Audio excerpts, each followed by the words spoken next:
असां सिंध वारनि ऐं सिंधियुनि खे हमेशह पाकिस्तान क्रिकेट बोर्ड खां शिकायत रही आहे त हू सिंध मां रांदीगर नथा खणनि या सिंधियुनि खे नज़रअंदाज कयो वेंदो आहे। पर शायदि हाणे पाकिस्तान क्रिकेट बोर्ड निंड मां जागियो आहे। हिन दफ़े जेका 2020 जी PSL 5 थी रही आहे, पाकिस्तान सुपर लीग में कुछ सिंधी प्लेयर आया आहिनि। या ख़ुशख़बरी तव्हांखे असां हिन वीडियो में ॾींदासीं त कहिड़ा सिंधी प्लेयर हिन पाकिस्तान सुपर लीग में खेॾी रहिया आहिनि। जेकॾहिं तव्हां असांजे चैनल ते नवां आया आहियो त चैनल खे सब्सक्राइब लाज़मी कजो ऐं वीडियो खे लाइक ज़रूर कजो। अचो त वीडियो जी तरफ़ हलूं था।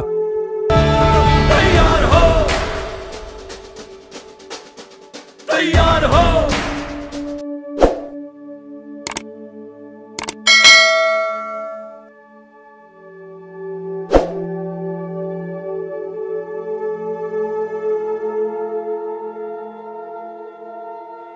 सिंधी भाईरो पहिरियों प्लेयर आमिर अली थईम आहे, जंहिंजो तालुक दादू सां आहे। Aamir left arm spin bowler आहे।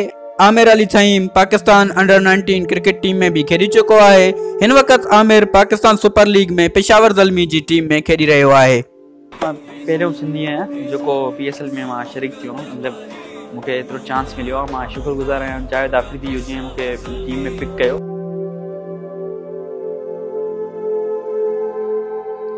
आमिर अली थईम खां बाद ज़ाहिद महमूद आहे। हिन जो बि तालुक दादू सां आहे ऐं ही बि हिकु बॉलर आहे। पाकिस्तान सुपर लीग में ज़ाहिद महमूद कोयटा जी टीम में खेॾी रहियो आहे।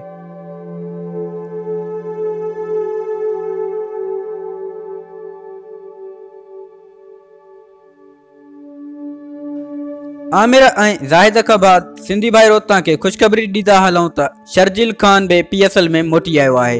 शर्जील खान कराची जी टीम में खेॾी रहियो आहे। शर्जील खान जो तालुक हैदराबाद सिंध सां आहे। शर्जील खान पाकिस्तान क्रिकेट टीम में भी खेॾी चुको आहे ऐं कई मैच पाकिस्तान क्रिकेट टीम खे खटायूं अथसि। सिंधी भाईरो जेकॾहिं तव्हां सम्झो था असां में टैलेंट आहे, असां भी कुछ करे सघूं था, त पंहिंजी पाण भी कोशिश कयो, लाज़मी कोशिश कयो, मेहनत कयो। जिथे ट्रायल थियनि था उते तव्हां वञो, उते टेस्ट ॾियो, इंशाल्लाह ज़रूर कामयाब थींदो।